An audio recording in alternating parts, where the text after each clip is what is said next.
Astaghfirullahaladzim Alladzi la ilaha illa huwa. Astaghfirullahaladzim Alladzi la ilaha illa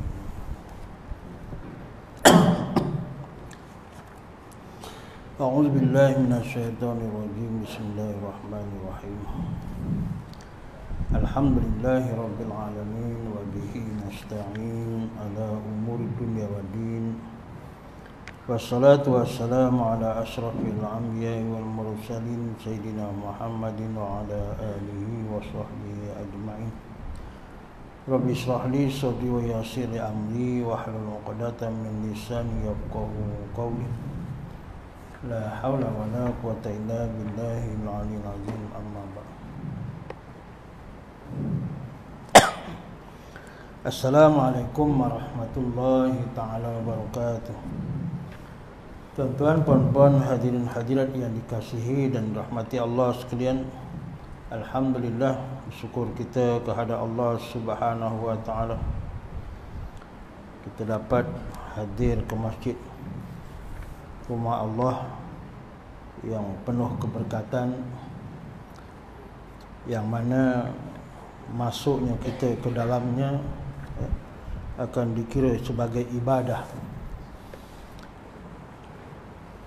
Selama mana kita berada di dalam masjid untuk kita menunggu waktu solat, maka selama itulah malaikat akan sentiasa mendoakan, mohon supaya dosa-dosa kita diampunkan dan kita diberikan rahmat oleh Allah Subhanahu wa taala. Begitulah keberkatan masjid, tuan-tuan yang dikasihi dan rahmati Allah sekalian. Di mana yang kita baca hadis pada pertemuan yang lepas, bila mana kita keluar daripada rumah untuk ke masjid, disunatkan kita membaca Bismillahi tawakkaltu ala Allah la haula wala quwata illa billah. Itu doa yang kita disuruh baca. Kemudian dalam perjalanan kita juga disuruh membaca Allahumma ja'al fi qalbi nuran wa fi lisani nuran wa ja'al fi sam'i nuran wa fi basari nuran wa ja'al min khalfi nuran wa mi amami nuran wa ja'al fi fawqi nuran wa min tahti nuran Allahumma a'tini nuran. Ini doa yang Rasulullah SAW mengajarkan kita untuk kita amalkan. Ya Allah, ya Tuhanku, jadikanlah cahaya di dalam hatiku dan cahaya pada lidahku, dan jadikan juga cahaya pada pendengaranku dan cahaya pada penglihatanku, dan jadikanlah juga cahaya pada belakangku dan cahaya daripada hadapanku, dan jadikanlah juga cahaya daripada sebelah atasku dan cahaya daripada sebelah bawahku. Ya Allah, ya Tuhanku, berilah aku nur, cahaya ataupun hidayah. Jadi cahaya di sini, tuan-tuan, rahmat, kebaikan. Itu yang kita dah baca pada pertemuan yang lepas. Malam ni kita sambung lagi kuliah kita, memberi salam dan berdoa ketika melangkah masuk ke masjid. Jadi bila sampai ke masjid, apa yang kita nak buat? Hadis yang ke-174, Ani bin Abbas radhiyallahu anhuma qala, idza dakhaltal masjida faqul assalamu alaina wa ala ibadillahis sholihin. Rawahul Hakim. Daripada Ibnu Abbas radhiyallahu anhuma katanya, apabila engkau masuk ke masjid, berilah salam dengan berkata assalamu alaina wa ala ibadillahi sholihin. Ini salam, lafaz salam yang kita diajar untuk kita membaca ketika masuk ke masjid. Assalamu alaina wa ala ibadillahi sholihin. Biasa kita bagi salam assalamualaikum. Ini assalamu alaina. Kalau kita tengok muka surat 276 tu, atau ada nota kaki dia, nombor 13, Nilul Autor. Itu nama kitab dia, dan tafsir. Maknanya dalam kitab Nilul Awtar dan tafsir Zamakhsyari, dia kata apa? Salam sejahtera kepada kami dan kepada sekalian hamba-hamba Allah yang soleh. Maknanya bila kita masuk masjid, kita baca doa Assalamu alayna wa ala ibadillahi sholihin. Maknanya kita mengucapkan salam sejahtera kepada kami semualah. Maknanya yang ada kat masjid tu didoakan. Andai kata hari itu ada 200 orang yang masuk masjid, semua melafazkan Assalamu alayna wa ala ibadillahi sholihin, maka 200 orang akan doakan kita, tuan-tuan. Dan kepada sekalian hamba-hamba yang soleh.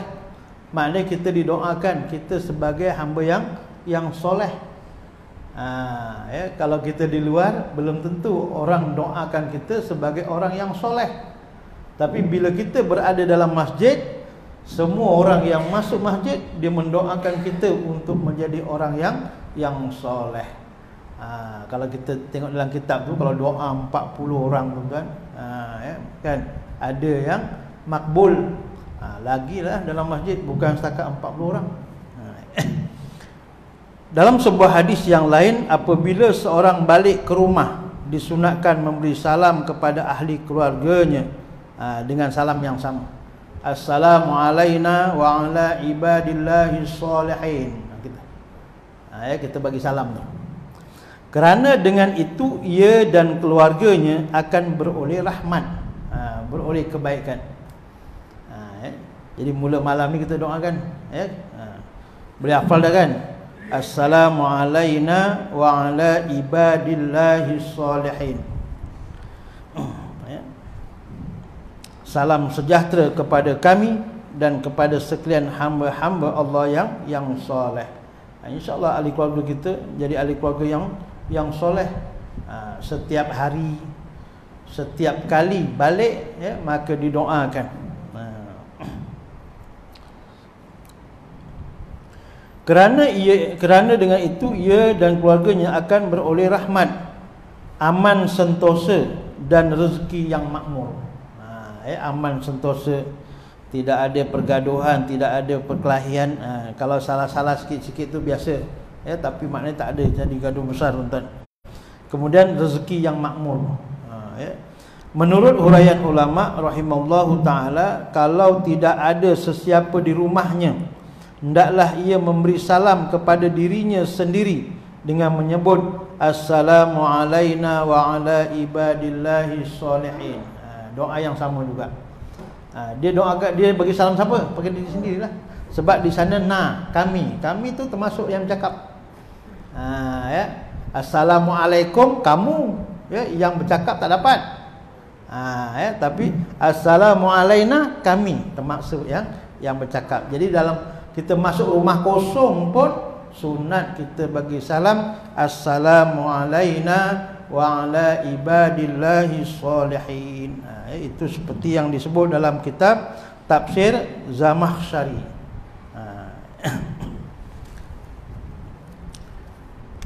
Hadis yang sahih, hadis sahih riwayat Al-Hakim. Diterangkan lagi dalam hadis yang berikut, hadis 175, an Abi Humaid radhiyallahu anhu qala Rasulullah sallallahu alaihi wasallam, idza dakhala ahadakumul masjid falyusallim 'alan nabi sallallahu alaihi wasallam thumma liyaqul Allahumma iftah li abwaaba rahmatik wa idza kharaja falyaqul Allahumma inni as'aluka min fadlik. Getahnya hilang ni, yang bunyi dia hilang. Dari Abu Humaid radhiyallahu anhu katanya, Rasulullah sallallahu alaihi wasallam bersabda, apabila seseorang daripada kamu masuk ke masjid, hendaklah ia berselawat dan bersalam. Maknanya memberi salam kepada Nabi Muhammad sallallahu alaihi wasallam. Kemudian hendaklah ia berdoa dengan berkata, Allahumma Allahumma ftah li abwaaba rahmatik. Cuba kita tengok nombor 14. Dalam hadis Tirmizi ditegaskan berselawat dan bersalam menurut huraian Aunul Ma'bud.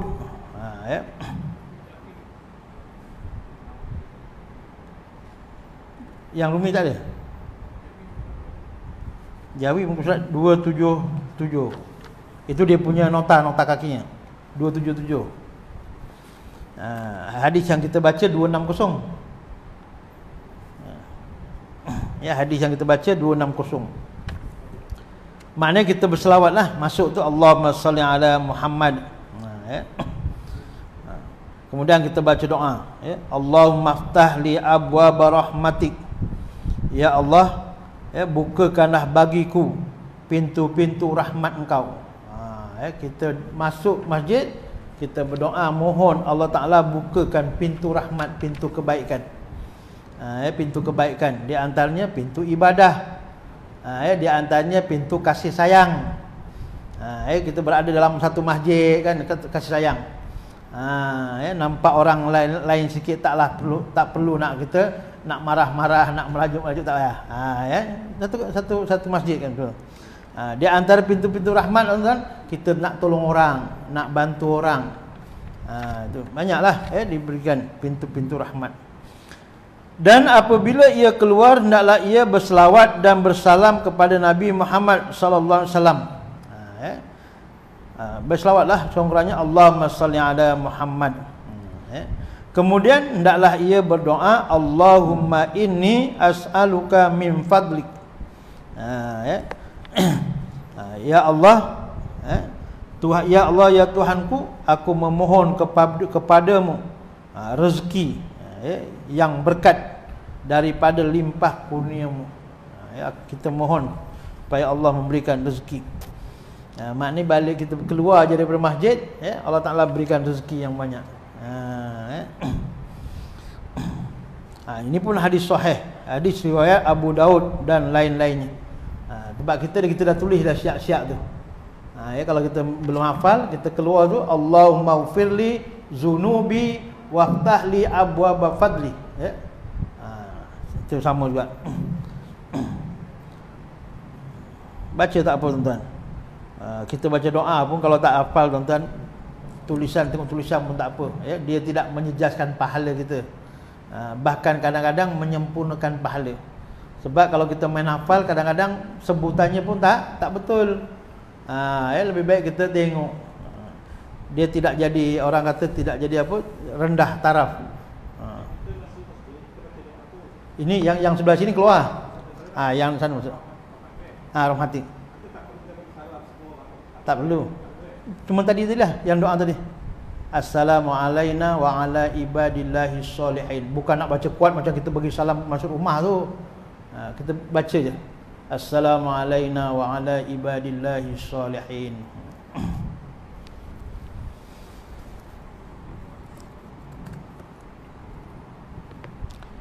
Menurut huraian ulama, rahimallahu ta'ala, kita disuruh memohon rahmat semasa masuk ke masjid dengan harapan semoga amal ibadat kita diterima oleh Allah Ta'ala untuk kebaikan kita di akhirat kelak.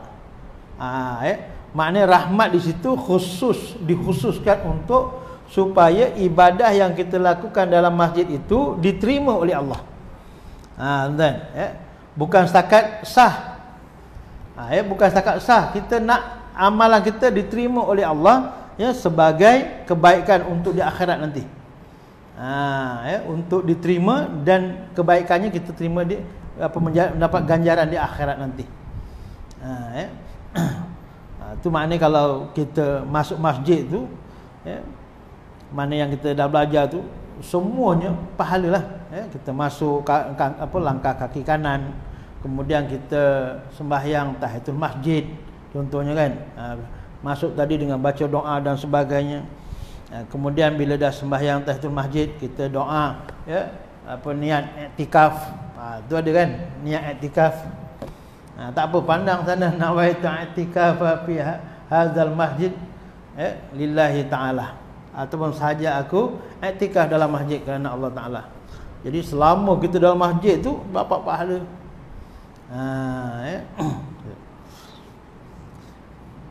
Dan kita disuruh memohon pemberian rezeki yang berkat semasa keluar dari masjid untuk kebaikan kita dalam amal kehidupan ini. Amal kehidupan ini maknanya apa? Amal kehidupan sekarang. Keluar daripada masjid, kita nak melakukan ibadat lain ataupun ibadat umum pula. Yang kita cari yang meniaga lah, yang kerja makan gaji lah. Apa semualah. Itu maknanya kita nak cari kebaikan pula. Supaya rezeki yang kita dapat itu rezeki yang ada keberkatan. Rezeki yang mendorong kita untuk membuat kebaikan. Rezeki yang memudahkan kita untuk buat kebaikan. Bukan rezeki yang menghalang kita untuk buat kebaikan. Banyak tentang rezeki yang menghalang kita buat kebaikan. Rezeki dapat, tapi orang kata nak buat baik payah. Dia ada sifat bakhil pula, kedekut situ. Rezekinya ada, tapi dia nak datang ke masjid payah pula, contohnya.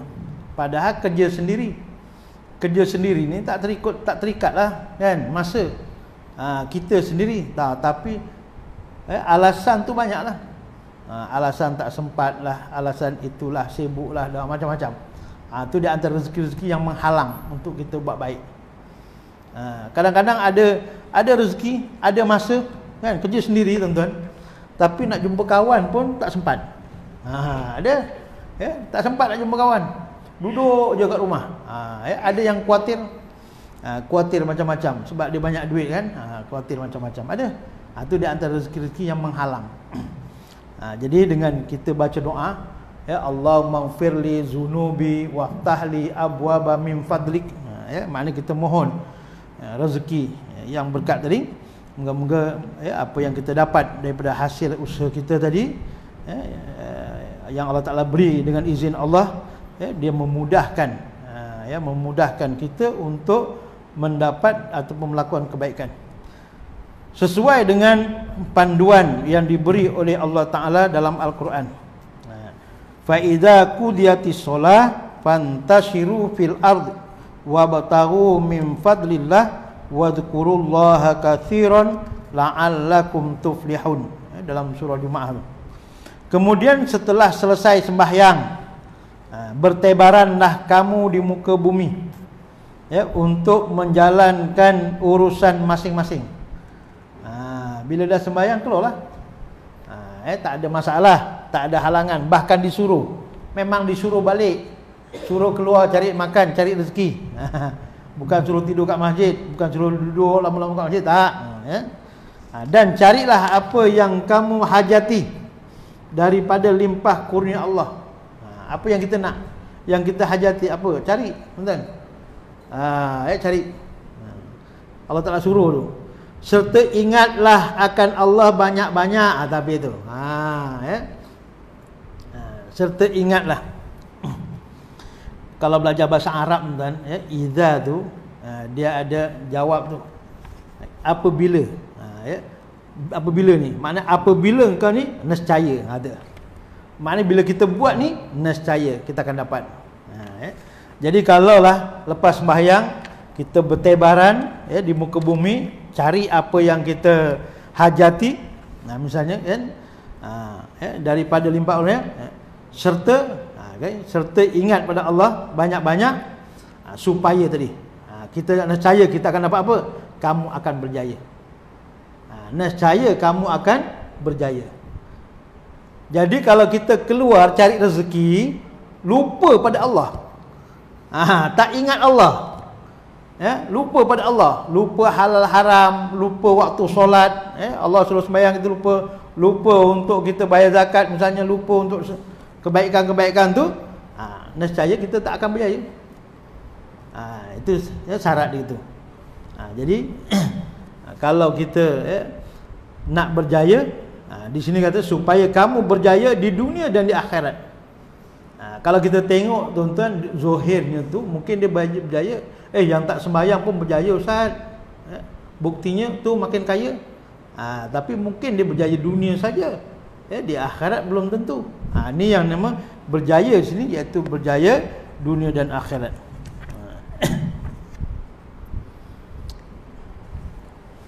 Dalam hadis yang berikut diterangkan lagi tentang doa yang pernah dibaca oleh Rasulullah sallallahu alaihi wasallam semasa baginda masuk ke masjid, iaitu dimulakan dengan membaca bismillah. Kemudian baginda berselawat. Masuk masjid, bismillahirrahmanirrahim, Allahumma salli ala Muhammad. Dan bersalam kepada diri baginda sendiri. Itu yang disebut tadi lah, assalamu alaina tadi. Kemudian baginda memohon semoga Allah ampunkan segala salah silapnya. Jadi tuan-tuan, kita masuk masjid ni salah satu tempat yang mengampunkan dosa. Satu tempat pengampunan dosa. Kita masuk masjid ni, dia boleh mengampunkan dosa-dosa kita. Tapi kena mohon lah. Kena mohon tuan-tuan. Kena mohon. Jadi maknanya itu mulianya masjid. Jadi kalau orang yang satu hari tak pernah ke masjid, tuan-tuan, cuba bayangkan berapa banyak rugi. Kalau seminggu tak masuk masjid langsung, berapa banyak rugi. Kalau sebulan tak masuk masjid langsung, Allahu Akbar, tuan-tuan. Rugi tu. Sebab itulah beruntung orang yang masuk ke masjid. Sehingga orang yang datang masjid itu, kalau kita baca ni kan,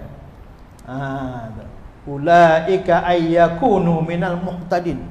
Itu ayat akhir tu kan. Tanda-tanda orang yang beriman pergi masjid, tuan. Bukan bermakna yang tak pergi masjid tak beriman. Kita ni nak beli buah pun nak cari yang baik kan. Tanda-tanda buah baik macam mana? Cari tu tandanya. Habis yang lain tak baik ke? Nak confirmkan yang kita nak bawa ni yang baik, yang lain tu lain, lantaklah dia kan. Yang kita nak ambil ni, tu. Nak pastikan kita ni baik, yang orang lain tu masing-masing punyalah. Kita tak katalah dia tak baik.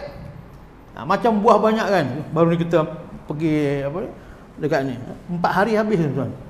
4 tan lebih. Ada satu yang ada kalimah Allah Muhammad. Pagi tu saya kuliah subuh, hari Sabtu tu kuliah subuh situ. Dia tunjukkan, Ustaz, ini dah ada orang petik, Ustaz. Saya nampak tu, saya tak jual.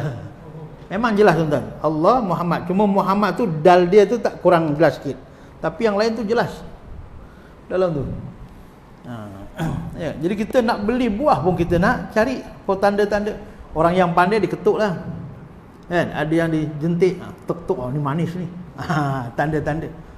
Kalau dipegang dalam beg kan, itu tanda-tanda busuk pula kan. Nak tanya Nena Sedap, tanya Pak Haji Mastur kata. Kan dia faham. Jadi ada tanda-tandanya. Tanda-tanda.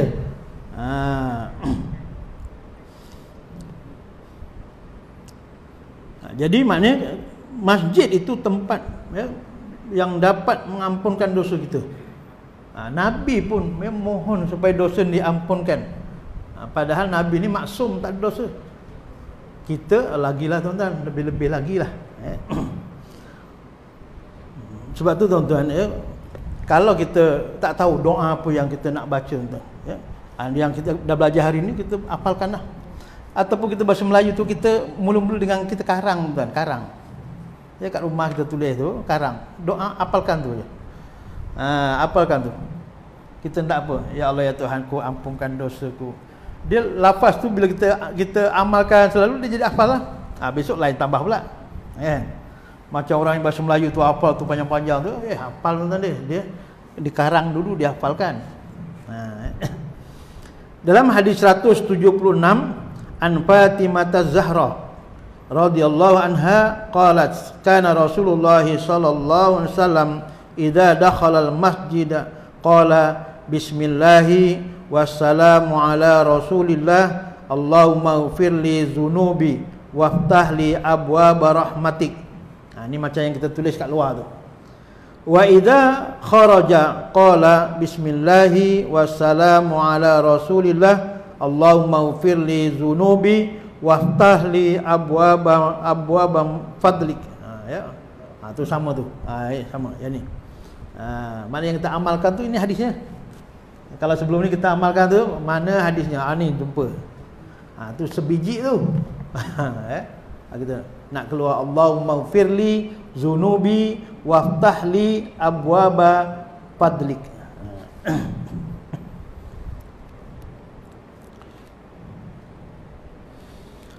Daripada Fatimah Zahra, putri Nabi, putri Rasulullah SAW radhiyallahu anha, katanya, biasanya Rasulullah SAW apabila masuk ke masjid, baginda membaca bismillahi, kemudian selawat,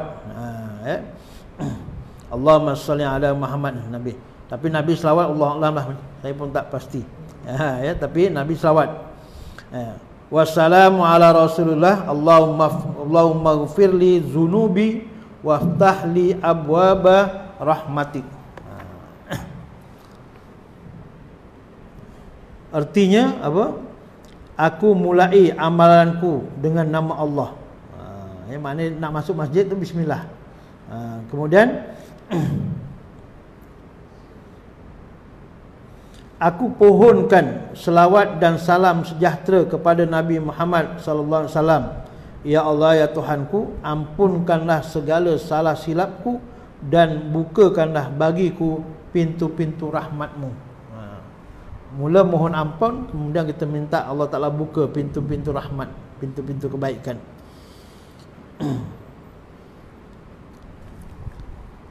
Kemudian bismillahi wassalamu ala Rasulillah, Allahumma ighfirli dzunubi waftah li abwaba fadlik. Apa makna dia? Dan bukakanlah bagiku, dan bukakanlah bagiku pintu-pintu limpah kurniamu, yakni pintu-pintu rezeki.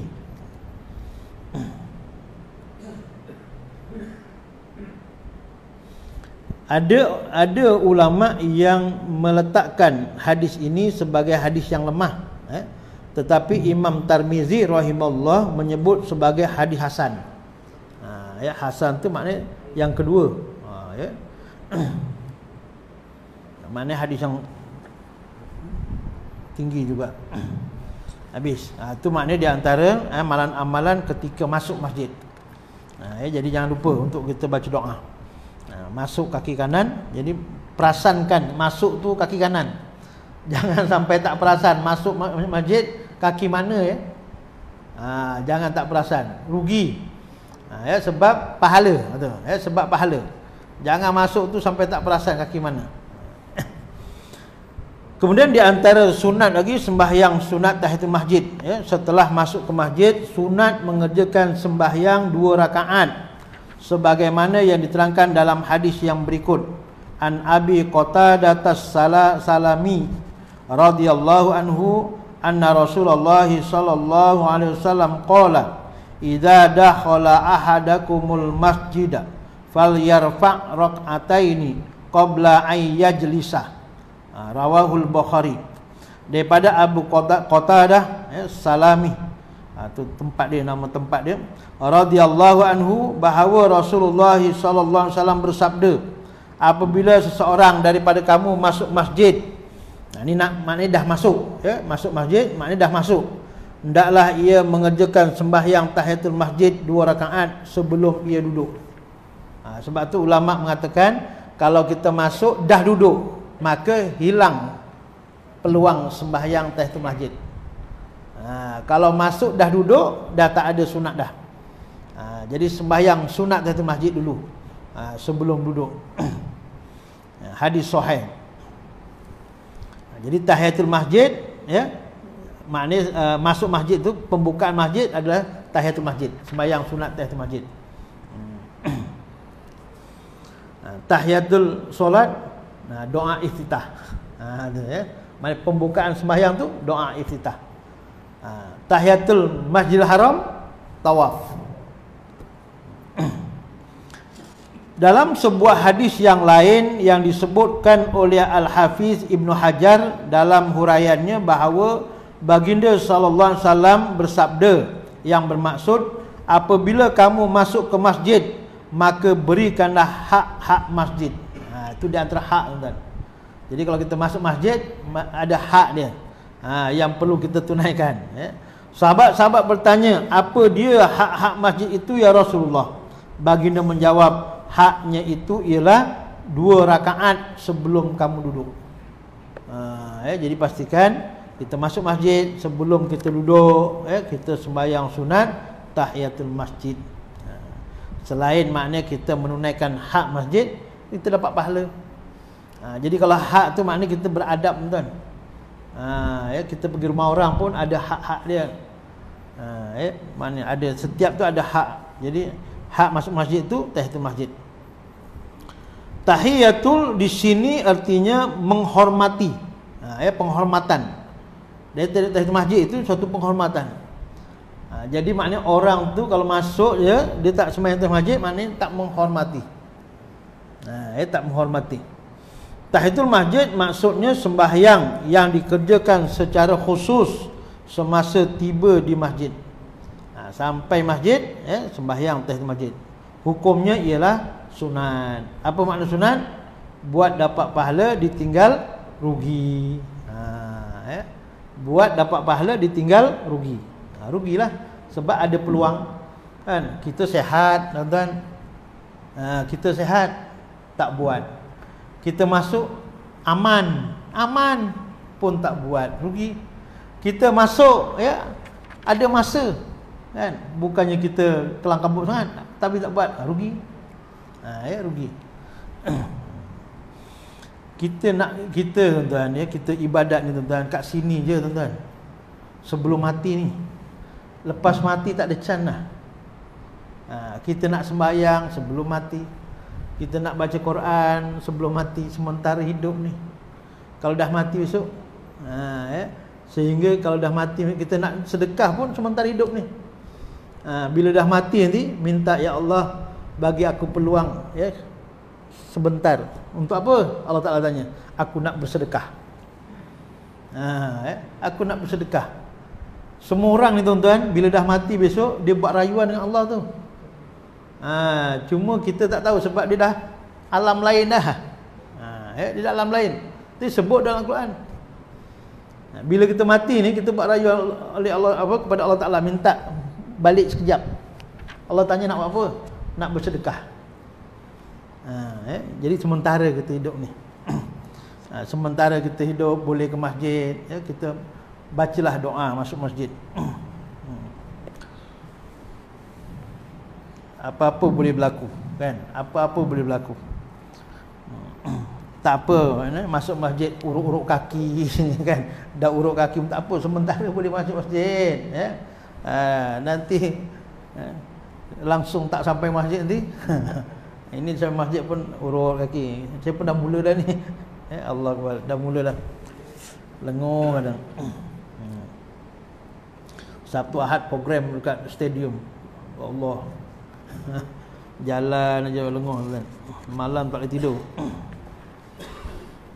Menurut huraian ulama rahimallahu taala, masuk ke masjid dengan tidak berwuduk hukumnya makruh. Jadi ambil wuduk dulu. Ambil wuduk dulu. Makruh. Apa makna makruh? Ditinggal dapat pahala, dibuat rugi. Maknanya kalau masuk tak ada wuduk, rugi. Masuk tu, masuk masjid, maknanya ibadat tempat baik lah, tempat yang mulia. Masuk masjid, masjid ni tempat yang mulia. Kita masuk dah, tiba-tiba masuk tu tak ada wuduk, rugilah. Apa ruginya? Tak boleh nak sembahyang atas masjid, kan? Tak boleh nak dapat pahala. Itu maksudnya. Jadi kalau boleh nak masuk masjid, ambil wuduk. Tetapi jika masuk kerana sesuatu urusan, suatu urusan, hendaklah orang itu membaca 4 kali subhanallah, alhamdulillah, wala ilaha illallah, wallahu akbar, wala haula wala quwata illa billahil aliyil azim. Contohnya dia masuk tu ada kerja. Kerjanya keluar masuk, keluar masuk, keluar masuk. Dia ada kerja lah, kan? Takkanlah masuk itu, kan? Mungkin dia kena baca. Ganti daripada ada wuduk tadi. Contohnya subhanallah walhamdulillah wala ilaha illallah wallahu akbar wala haula wala quwata illa billahil aliyil azim. Kerana kalimat-kalimat yang mulia itu menyamai fadilatnya dengan fadilat 2 rakaat sembahyang sunat. Kalau dia terdesak, dia tak ada ambil wuduk, tak ada wuduk lah, terdesak, dia baca ni. Kuat sikit tak dengar?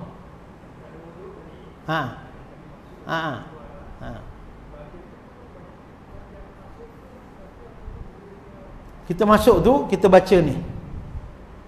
Baca ni tak ada wuduk tak apa. Keluar lagi, masuk lagi, baca lagi. Baca lagi, dapat pahala banyak. Dia menyamai.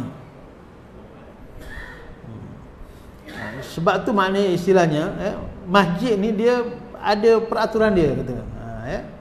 Kalau boleh maknanya kita kerja apa tu, ada kerja kita tu jangan sampailah banyak sangat keluar masuk. Salah gitulah. Kecuali lah maknanya kita repair betul terpaksa. Itu pun kita kalau boleh kita ejah lah. Seorang kat luar, seorang kat dalam kan.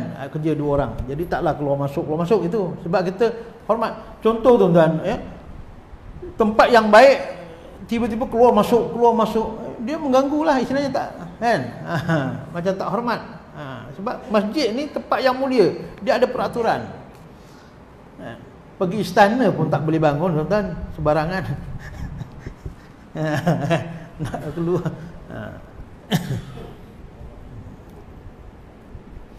Dan juga kerana kalimat yang mulia itu termasuk dalam kumpulan al-baqiyat as-solihat, yakni amalan-amalan soleh yang berkekalan pahala selama-lamanya. Maknanya kita baca ni pun dapat pahala lah. Jadi jangan sampai masuk masjid tu kosong je, tak ada baca apa-apa. Nak sembahyang sunat pun tak boleh sebab tak ada wuduk, baca pun tidak. Jadi kalau kita tahu senang, Tuan-tuan nanti boleh tulis. Kalau tak ni, nanti ambil pen, ambil kitab tu dekat sini kan, muka surat 24 ni. 264. Dan kalimat-kalimat yang mulia itu ialah juga tasbih. Tasbih. Azan.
Allahumma salli ala sayyidina Muhammad wa ala alihi wa sahbihi.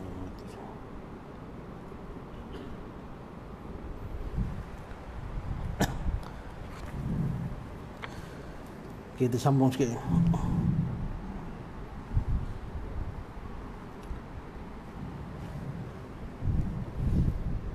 Jadi kalau kita masuk ya dalam keadaan tak ada wuduk tadi, maka disunatkan membaca tasbih ni. Subhanallah walhamdulillah wala ilaha illallah wallahu akbar wala haula wala quwata illa billahil aliyil azim. Ya, hukumnya sunat. Fadilat baca tasbih ni menyamai dengan 2 rakaat sembahyang sunat. Ya. Kemudian tasbih ni dia termasuk dalam ya disebut sebagai baqiyatus solihat, yakni amal-amal soleh yang berkekalan pahalanya selama-lamanya. Yang maknanya kita baca ni kita dapat pahala. Dan kalimat ini tuan-tuan adalah kalimat yang mulia ya, yang disebut sebagai tasbih atau amalan sembahyang segala jenis haiwan dan benda-benda yang tidak bernyawa. Haiwan ni cara sembahyang dia tu bertasbih ya, dengan mengucapkan ya, kalimah-kalimah memuji Allah Ta'ala. Cuma kita tak faham bahasa dia. Jadi yang bunyi-bunyi tu itu semua tu bunyi-bunyi tasbih tu. Dan juga benda-benda yang tidak bernyawa, yang jumudat ni maknanya benda-benda beku ni, mati. Batu-batu pun bertasbih. Ya, batu-batu pun bertasbih. Cuma dia bertasbih ikut dia cara dia lah ya, Allah saja yang mengetahui, kita tak tahu. Ya. Jadi manusia yang boleh bertutur ni maka disunatkan untuk kita bertasbih. Ya. Untuk nak sembahyang tak boleh, jadi bertasbih. Bes. Kemudian masjid ni tuan-tuan adalah suatu tempat yang mulia. Maka kita kena jaga kehormatan dia. Masjid dan surau ialah tempat yang suci dan mulia. Ya, tempat suci dan mulia. Maknanya tempat suci ni ya, tempat ibadat kita lah. Ya, tempat yang mulia yang diberi penghormatan dengan menamakan dia Baitullah, rumah Allah. Maknanya rumah Allah di bumi, masjid, ya, surau, tempat sembahyang. Ya, sebab tu jangan orang kata jangan main sembrono aje. Ya, maknanya dia kena ada hormat. Ya. Sebab itu kita disuruh memakmurkan dengan perkara-perkara yang baik. Ya, dan menjauhkan daripada perkara-perkara yang buruk. Sebab tu ya ada maknanya macam-macam pendapat yang mengatakan orang kafir masuk dalam masjid tak boleh. Ya. Orang kafir boleh masuk masjid. Itu pun dilihat dari beberapa pandangan-pandangan. Kalau orang kafir tu masuknya bukan masuk nak melihat ni kan, dia masuk tu menghina, memang tak boleh masuk lah tuan-tuan. Ya. Kalau masuk dia tu dia nak tahu, itu dibenarkan masuk. Tapi dia ni masuk bukan kerana nak tahu, kerana nak menghina maknanya. Seolah macam benda biasa je masuk. Tak boleh. Kita pun tak boleh kata semua orang boleh masuk. Kenapa? Mana dalil orang kafir tak boleh masuk? Bukan maknanya itu, maknanya masjid ni ada kemuliaan dia sendiri. Orang Islam masuk masjid pun dia kena jaga adab. Kalau masuk masjid tak ada adab pun tak boleh. Apalagi orang kafir. Cuma bukanlah alasan kita kenapa orang kafir tak masuk masjid, dia tak mandi junub. Itu bukanlah. Sebab orang kafir memang tak ada syariat mandi junub kan. Cuma kita tengok apa tujuan dia. Kalau dia tujuan nak tengok, nak tahu, nak tahu boleh. Mudah-mudahan dengan dia nak ambil tahu tu, dia tertarik dengan Islam, kan? Macam kes yang di New Zealand tu kan. Sekarang sembahyang Jumaat orang datang nak tengok kenapa sampai orang bunuh. Ini mesti ada something, ada sesuatu. Dia tengok, rupanya setiap Jumaat ni adanya ya, khutbah, ya, nasihat. Patutlah orang Islam ni baik. Pasal tiap-tiap minggu dibagi nasihat. Itu contoh. Maknanya dia nak ambil tahu. Bukan maknanya tak boleh. Itu satu. Yang kedua tuan-tuan, kita nak benarkan orang kafir masuk pun kita nak jaga kita juga. Kalau masuk dah seluar bukan pendek lagi yang dipakai. Bukan pendek lagi nama. Ya? Takkan kita nak bagi macam tu. Kita pun nak jaga juga, sebab kita masuk masjid nak ibadat. Tiba-tiba maksiat depan mata. Payah juga. Itu yang kita pakaikan jubah, ya. Ada juga orang-orang tak setuju ni menyusahkan orang kafir nak masuk. Sepatutnya kita benarkan dia, tak payah banyak-banyak peraturan supaya dia tertarik. Tak, tuan-tuan. Kita jangan mudah sangat, sebab bila kita tunjukkan akhlak kita tu, ya, dia sebenarnya akan tengok. Maknanya orang Islam ni ada dia punya nilai dia. Ya, contoh. Kadang-kadang kita nak ambil hati sangat dengan orang kafir ni sampai kita pun bermudah-mudahan. Tak boleh. Bukan kita tak bagi dia masuk, tapi kalau masuk dia mengganggu, orang kata. Jadi itu yang kita pakaikan jubah. Jubah pun bukan pakai macam tu tuan, untuk sarung je. Tu. Jadi sebab masjid ni tempat mulia. Di antara perkara yang baik itu ialah selain daripada menjaga kebersihan, supaya sidang jamaah dapat menjalankan amal dalam suasana yang bersih, suci. Itu yang kita dah itu nak cuci kapet ni, tangguh-tangguh yang nak cuci tu. Mungkin banyak sangat orang tempah katnya. Ni yang sejadah gulung ni kita dah basuh dah, Ni pun kita nak basuh lagi lah, nak raya ni. Saya ambil tu, saya masukkan mesin tu je. Kita basuh. Juga kita disuruh berhias dengan memakai pakaian yang indah ketika hendak ke masjid. Tapi kita kena ingat, tuan-tuan, ya, ini sunat, ya. Bila sunat, tuan-tuan, kita boleh buat, kita buat, ya, tapi jangan sampai kita menghina orang yang tak buat. Itu taraf sunat. Bila kita buat benda sunat, kita boleh buat benda sunat, jangan sampai kita pelekeh orang yang tak buat. Itu je. Itu, ya, konsep sunat. Tak kira lah sembahyang sunat ke apa. Kita sembahyang sunat, ada orang tak sembahyang sunat, kita, kau apalah masuk masjid tak sembahyang sunat. Jangan. Kita mampu, itu kelebihan.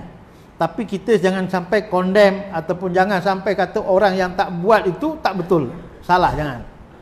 Sebab dia punya tarafnya sunat. Macam tu jugalah, ya. Kita ke masjid ni disuruh pakai yang cantik. Tapi kalau ada orang pakai baju yang orang kata dah, ya, t-shirt, saya kata t-shirt RM1 kat tempat adik saya jual tu pun cantik lah. Dia pakai gitu, ya Allah, t-shirt macam ni pakai lagi ke masjid. Contohlah kan. Tapi jangan kita condemn lah. Pasal sah sembahyangnya, bukan tak sah, sah. Cuma kalau kita mampu nak cakap yang terbaik. Jangan kita cakap pelekeh sampai dia kecil hati dan sebagainya. Tapi kalau semua orang belajar ni, tuan-tuan, saya rasa kita berlumba-lumba untuk pakai yang terbaik. Songkok pun gitu juga, ya, kalau kita nak pakai misalnya, ya, dah tak patut pakai tu, jangan pakailah. Kadang-kadang tak patut pakai. Kadang songkok tu macam tak dibasuh lama sangat, ya, jangan pakailah. Songkok ni bukan mahal sangat, RM20 je. Ya. Pagi tadi ke siapa, bila saya sembang dengan bendahari, rasa macam nak beli kopiah ni. Kita beli kopiah baru macam ni, kopiah ni kalau banyak murah punya, RM10 je. Kita beli RM10, jual lagi kawan-kawan kan RM10 je. Jadi kita boleh apa, murahkan jual, tak payah ambil untung lah, yang penting duit kita balik lagi. Cakap macam tu kan. Pasal kalau kat luar ni 25 kan, 25, 30. RM10 tu siap dengan logo. Kalau kita nak logo, tu bincang-bincang tu macam nak buat kan, logo apa, Nurul Huda kan. RM10 siap cop. Tak payah jual untung lah kan. Jadi cantik kan, beli 3 kan seorang. Yang dia buat tu yang atas warna lain, yang tu, ya. Tapi tuan-tuan, ini saya cadang je lah. Beli yang mahal sikit, sekurang-kurangnya ada satu lah. Kalau kat atas tu yang RM40, RM40-45, ya. Dia cantik, dia kemas. Dia bila kita tak berapa handsome macam saya tu, kalau pakai tu nampak handsome sikit lah. Kurang-kurang kopiahnya handsome. Ya. dekat atar tu dia ada satu RM45 dibungkus tu. Dia lain, itu yang ori tu. Maknanya cantik dia je. Tu. Bukan apa maknanya kita pergi masjid tu kadang kita tengok Allahu Akbar,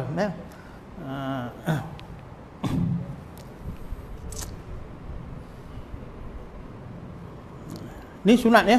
Sunat kita pakai yang cantik-cantik baik tuan ya, yang indah-indah. Terutama pada hari Jumaat. Tengok. Biarlah kita pakai Jumaat tu pakaiannya lain daripada hari lain. Kan? Hari Isnin sampai lain tu lain, hari Jumaat tu lain sikitlah. Kan? Kalau kita mampu, kita sekarang ni mampu tuan-tuan kan, kita mampu beli pakaian yang untuk hari Jumaat. Untuk hari Jumaat. Dulu saya kat pondok tu, hari Khamis tu keluarlah kain-kain yang baru-baru tu, dia basuh tuan-tuan, dia ikat dekat buluh.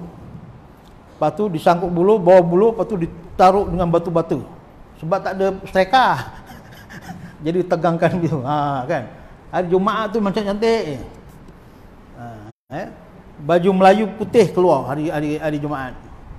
Hari-hari lain pakai baju warna lain. Hari Jumaat baju putih. Putih cantik. Kalau sop pertama sop putih cantik kan. Cantik ya. Terutama hari Jumaat dan hari raya. Hari raya gitu juga. Kita mampu kan, hari raya belilah untuk raya. Walaupun tak wajib tuan-tuan, tapi kalau kita mampu. Dan juga memakai bau-bauan yang semerbak harum, yang semerbak harum. Bukan setakat bau je.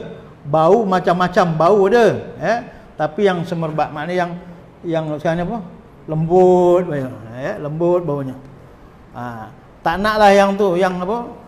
Ular tu tak nak. Atar cap ular tu. Waduh, akbar. Poning nanti kepala tu. Yang lembut-lembut. Tanjung pun tengok ada berapa jenis. Tanjung. Apa ni, malaikat subuh pun sedap juga. Amalan yang diperintahkan oleh Allah Ta'ala dalam Al-Quran. Ya Bani Adam, khuzu zinatakum inda kulli masjid. Wahai anak-anak Adam, pakailah pakaian kamu yang indah berhias pada tiap-tiap kali ke tempat ibadah atau mengerjakan sembahyang. Tapi bukan maknanya di masjid saja. Di rumah nak pergi tempat sembahyang, nak berdiri atas sejadah pun pakai baju yang cantik lah. Jangan di rumah pakai pagoda pula. Nak sembahyang di rumah pakai pagoda. Sebab apa? Orang tak nampak. Tak boleh kan. Nak pergi tempat ibadat, pergi sembahyang tu, pakai cantik lah. Kalau macam pagoda Piramli pakai lagi, letih kan. Nak pakai dalam tak apa, orang tak nampak. Ditegaskan juga oleh Rasulullah SAW di dalam hadisnya, maksudnya pakailah pakaian yang baik serta berhiaslah, asalkan jangan kerana bermegah. Tengok. Dia tidak ada larangan untuk kita nak pakai yang hebat, yang cantik. Dia larangannya jangan megah. Tak ada masalah lah. Jangan kita pakai. Ini juga tuan-tuan, dalam hadis ini juga dikaitkan dengan pakai jubah labuh. Pakai jubah labuh, kain ataupun seluar labuh. Memang ada dalam kitab menyebut pakaian yang labuh ni adalah pakaian raja-raja yang zalim pada waktu dulu, raja-raja yang megah lah. Pakaian dia. Tapi masalah megah ni bukan masalah zahir tuan-tuan. Masalah megah ni masalah hati. Megah ni bukan masalah zahir. Megah ni dalam hati. Timbul rasa megah, timbul rasa aku hebat dalam hati, bukannya zahir. Itu kena faham tu. Bukan bermakna orang tu pakainya labuh, ni orang megah. Bukan. Sebab cuma dalam buku kitab sejarah tu ada tuan-tuan. Pakaian orang dulu-dulu, kalau dia raja ni, dia punya jubahnya lengannya besar. Lengan besar. Pakainya labuh. Tu maknanya orang raja-raja yang yang hebat-hebat dululah, gitu. Tapi apa yang dinamakan megah itu bukan perbuatan zahir, dia perbuatan hati. Sebab tu ulama banyak mengatakan bukanlah dinamakan labuh pada pakaian itu menunjukkan dia megah. Tak semestinya. Sebab tu di sini kalau kita nak pakai, tak kira, tak ada halangan kecuali megah. Kalau ada rasa megah, jangan pakai istilahnya. Ataupun kalau ikut guru saya, megah ni memang orang kata benda biasa. Cuma kalau kita nak hilangkan sifat megah, kena buat selalu. Dia hilang. Macam selalu saya ceritalah kan. Kita beli baju baru, RM25 je. Dia punya dia punya jenama pun snail, siput babi je. Kan? Siput babi je. Tapi bila kita pakai pasal baru tu, kita rasa orang tengok kita, padahal tak ada pun orang tengok. Rasa je gitu. Tapi kalau dah 3 hari kita pakai, hilang tentang rasa tu. Rasa orang tengok tu dah tak ada dah. Dah buruk dah baju tu. Dah 3 kali pakai. Tu. Jadi hilangkan megah tu dengan biasa. Jadi tak ada halangan. Kita nak berhias tu tak ada halangan. Contoh sekarang kan. Sekarang jubah dah 3-4 warna kan ada. Dulu nak pakai baju apa orang kata warna lain sikit pun dah malu dah. Sekarang ni dah satu baju tu 3-4 warna dah. Baru ni pergi Kelantan, pergi Jak Parawas, macam-macam jenis jubah tu. Kain yang macam plastik pun ada. Jubah harga, ingatkan kat Mekah je jubah mahal-mahal, kat sini pun jubah 600 pun ada. 600. Tak ada masalah. Cuma janganlah kita megah ataupun sombong. Kerana bermegah, jangan kerana bermegah dan sombong. Dan janganlah pula melampau-lampau. Jangan lampau sangat. Kata, kalau dah senting tu sampai lerek kan, sampai macam mob berjalan tu, itu melampau dah. Kalau setakat tutup buku lali tu, okey lagi tuan-tuan, tak melampau lah. Apa lagi contohnya? Kalau bau melampau lah. Jangan melampau lah. Sebab tu saya selalu sebut, yang sunnah tu, di antara sunnah, jangan pelik dengan orang.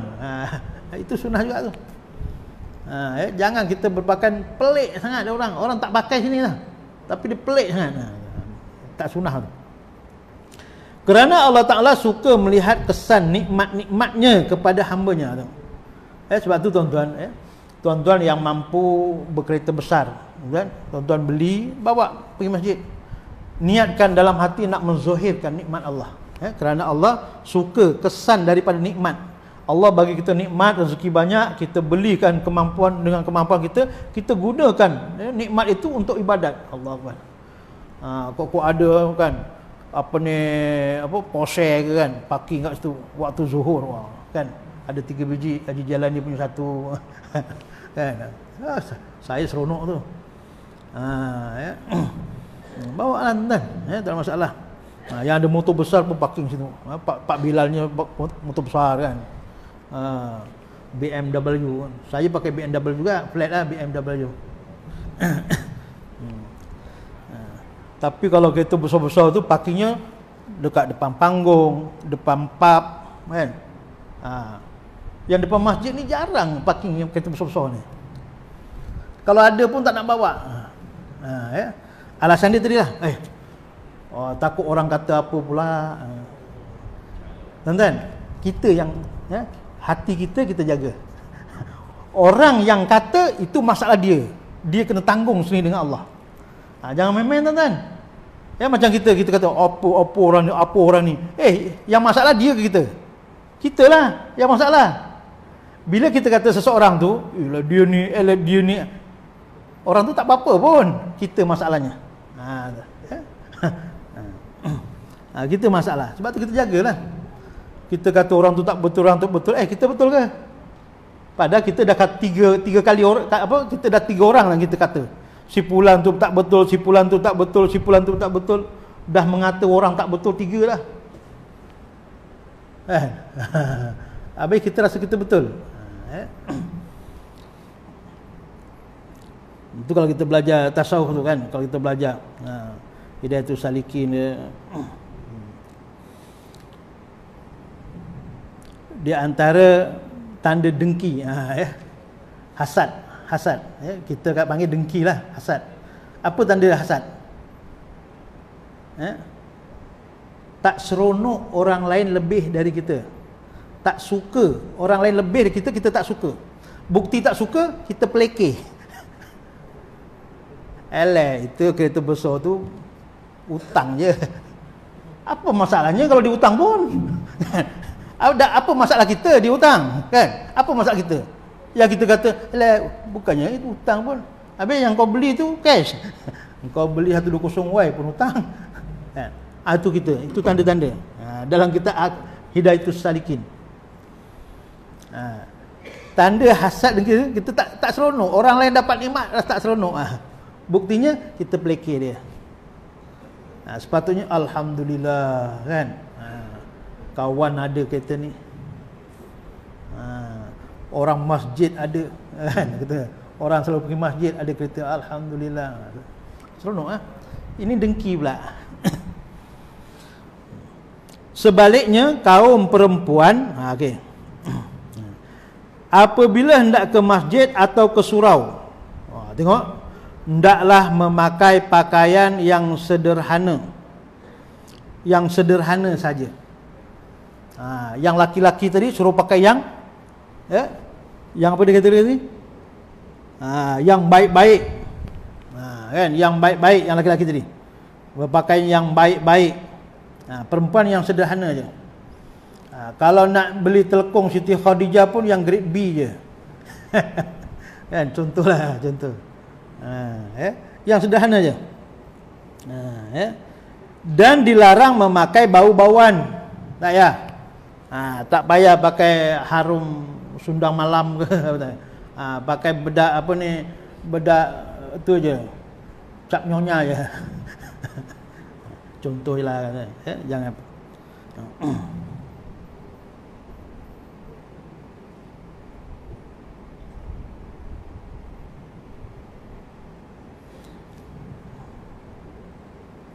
Ini saya baca ni hadis satu, pasal ada kaitan sikit. Masuk. An Abi Hurairah radhiyallahu anhu qala Rasulullah sallallahu alaihi wasallam, la tamna'u ima Allahi masajidallah falyakhrujna tafilatin ghaira mutatayyibatin. Daripada Abu Hurairah radhiyallahu anhu katanya, Rasulullah sallallahu alaihi wasallam bersabda, janganlah kamu melarang perempuan-perempuan hendak pergi ke masjid. Tengok. Jangan melarang. Jangan dilarang orang perempuan nak pergi masjid ni. Dan hendaklah mereka keluar daripada rumahnya dengan memakai pakaian yang sederhana. Jangan larang orang perempuan pergi masjid. Cuma orang perempuan ke masjid kena ingatkan, jangan pakai pakaian yang mewah, yang megah-megah. Di antara yang pertama tuan-tuan, jenis mungkin, kemudian dua, warna. Janganlah yang kuning-kuning, yang merah-merah gitu kan, contoh. Yang sederhana je.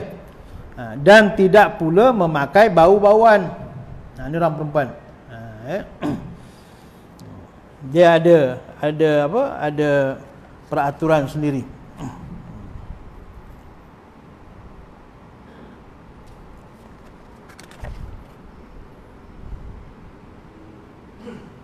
Okey. Wish wallahu alam. Setakat itu untuk malam ni. Mudah-mudahan sedikit perkongsian tuan-tuan dapat kita amalkan. Ini perkara rutin dah, kita dah buat dah. Kita dah amalkan, jadi teruskan amalkan amalan tu. Mudah-mudahan Allah Taala memberikan ganjaran yang berpanjangan. Wallahu alam. Satu pengumuman dah sebelum saya, tapi tadi saya dah minta seterusnya umumkan. Kita akan buat kenduri perdana, tahlil perdana pada 3 hari bulan, 3 hari 4, Jumaat malam Sabtu. Betul je? 3 hari bulan 5, tak lah. 3 hari bulan 5, 3 hari bulan 4 dah lepas ya. 3 hari bulan 5, 3 hari bulan 5 Jumaat malam Sabtu, ya. Cuma kali ini kita tak buat macam yang lepas, maknanya satu nama RM10 tak buat. Ya, cuma kita mohon sumbangan ikhlas lah. Sumbangan ikhlas tu maknanya kita untuk nak Ramadan kita biasa guna duit banyak, ya. Rupa-rupanya duit kita pun kita banyak keluar ni, ya. Tahun ni banyak sangat duit keluar. Ya, kita gunakanlah, ya. Jadi kita tak gunakan nama tu, maknanya satu nama RM10 tak ada, ya. Jadi tuan-tuan yang nak kirim, ya, doa untuk arwah ni, tuan-tuan tulis nama kat kertas. Nanti kita minta Pak Siap Haji Rusli, ya, sediakan tong tu letak situ luar. Jadi tulislah dekat kertas mana-mana situ. Cuma kalau boleh hari Rabu 1 hari bulan ya. Satu hari Rabu tu kurang-kurangnya lah, Rabu tu kita tutup sebab kita nak masukkan dalam komputer. Cuma kali ni, ya, sebab yang lepas-lepas dia banyak sangat ulang-ulang kata, kan.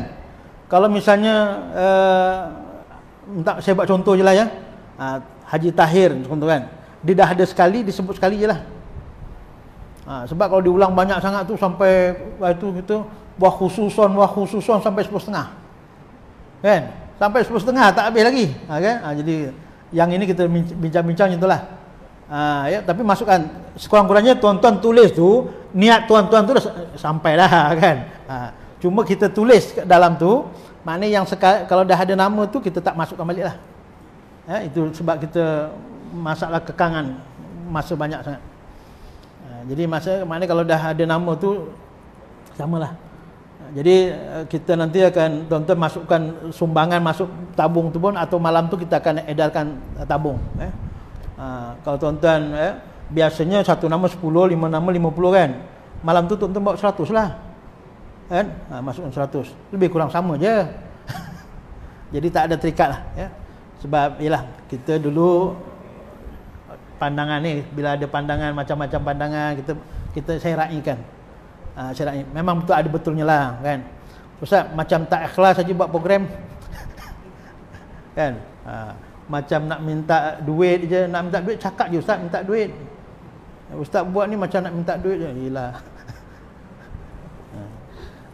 Jadi insya-Allah tuan-tuan, jadi 3 hari bulan tu maknanya kalau boleh awal lah, jadi kita boleh masukkan dalam komputer, ya, supaya kita boleh paparkan. Lepas tu masukkan je, tak payah, tak ada, kita tak sediakan borang. Tak sediakan borang. Tulislah dekat A4 apa semua, masukkan gitu. Ya. Boleh ya, gitu ya. Insya-Allah. 3 hari bulan, kemudian kita ada gotong royong, gotong royong kubur, ya, pada 28, 28. Dan insya-Allah kita gotong royong kubur ni, saya tu bagi cadangan, kita minta setiap surau hantar wakil lah, ya. Sebab kita akan bagi tugas. Sebab agak kita kan sekarang ni kita dalam menaikkan taraf kubur, ya. Kita nak tanam, ada yang cadangkan tanam pokok buah ke pokok apa tepi tu, ya. Nangka, cempedak, ya. Daripada kosong, ya. Kemudian kita akan hadiahkan, ya. Tapi tak boleh semua sebab dari sudut kemampuan. Kita hadiahkan lebih kurang 50 kubur untuk kita tanam bunga yang sama. Ya, kubur yang dah ada ni kita akan tanam bunga yang sama. Untuk akan datang kita maknanya akan cuba untuk bunganya semua sama.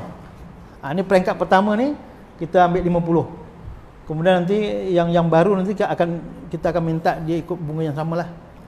Dia kan nak naikkan taraf kubur dalam taman. Ya.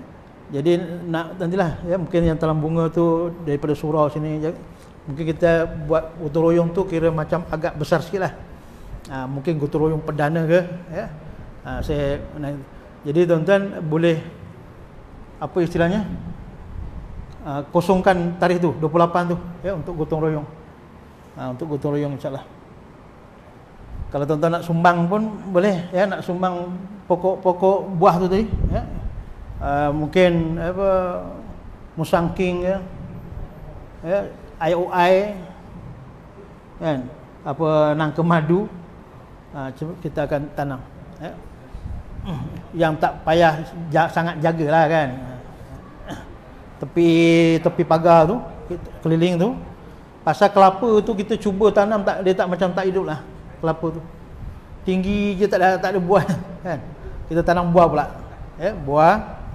Lepas tu kita ada yang tu, kita nanti ya, tengoklah kita masa yang sama juga kita gotong royong masjid sekali ya Haji. Hari sebelumnya ya, 27 tu gotong royong masjid. Asalnya kita nak cat ya, tapi bila kita fikir-fikir takut tak siap cat nanti jadi comot pula. Jadi cat ni kita dah ambil keputusan kita nak cari tukang cat betul lah. Tukang cat betul. Kita nak cat sikit. Kurang-kurangnya dalam jadilah. Ya. Wallahu alam setakat tu ya. Jadi tuan-tuan yang biasa ke masjid ni lah harapan utamalah kan. Kalau tuan-tuan tak nak datang kan, yang jarang-jarang kadang-kadang tu lagilah. Tuan-tuan ramai-ramaikan nanti, sambil-sambil ajak orang lain. InsyaAllah Jumaat ni kita akan war-warkan insyaAllah ya. Wallahu a'lam. A'udzubillahi minasyaitonirrajim. Bismillahirrahmanirrahim. Alhamdulillahirabbil alamin, wassalatu wassalamu ala asyrafil anbiya'i wal mursalin Sayyidina Muhammadin wa ala alihi wa sahbihi ajma'in. Allahumma sallimna wa sallim dinana wa sallim tauhidana wa sallim ma'rifatana wa sallim ajsadana. Allahumma afta' abwabal khair wa abwabal barakah wa abwabal nikmah wa abwabal quwwah wa abwabal salama wa abwabal jannah. Allahumma jam'ana hadza jam'ana marhuma wa tafarruqana min ba'di tafarruqa ma'sumah. Rabbana atina fid dunya hasanah wa fil akhirati hasanah wa qina azaban nar. Wa sallallahu ala sayyidina Muhammadin wa ala alihi washabihi ajma'in walhamdulillahi rabbil alamin. Taqabbalallahu minkum. Stor kat kubur tu macam boleh dibuat rumah sewa pula. Dah ada orang tumpang tidur